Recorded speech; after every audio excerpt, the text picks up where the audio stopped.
नमस्कार. जाणून घेऊया आजच्या ठळक घडामोडी. हुपरीत कचरा ठेकेदारावरून वाद, स्थानिकांना रोजगाराची मागणी. हुपरी नगर परिषदेत कचरा संकलनाच्या ठेक्यावरून वाद निर्माण झाला असून या प्रकरणी मुख्याधिकाऱ्यांना विविध प्रश्नांना सामोरे जावे लागले. कचरा व्यवस्थापनाचे काम ठेकेदारामार्फत देताना स्थानिक कर्मचारी व कामगारांना डावलले जात असल्याचा मुद्दा यावेळी उपस्थित करण्यात आला. नगर परिषदेकडे स्थानिक कर्मचारी व कामगार उपलब्ध असताना त्यांना कामाची संधी का दिली जात नाही? ठेकेदाराची नियुक्ती कोणत्या प्रक्रियेतून करण्यात आली? तसेच कचरा संकलनासाठी कामगारांची निवड कोणत्या निकषांवर करण्यात आली याबाबत प्रशासनाकडे स्पष्टीकरण मागण्यात आले.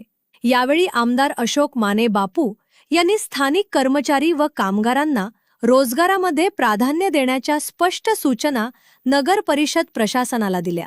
स्थानिकांना रोजगाराची संधी मिळण्यासोबतच शहरातील कचरा संकलन व स्वच्छता व्यवस्था प्रभावीपणे सुरू राहण्यासाठी प्रशासनाने योग्य निर्णय घ्यावा अशी मागणी करण्यात आली.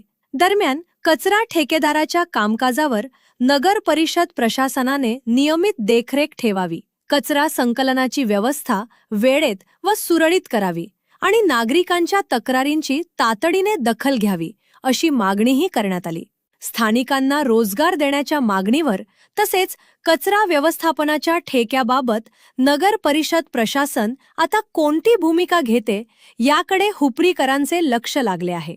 लेटेस्ट अपडेट्ससाठी आमच्या इंस्टाग्राम अकाउंटला फॉलो व यूट्यूब चॅनल सबस्क्राईब नक्की करा व तुमचे कमेंट आम्हाला नक्की कळवा.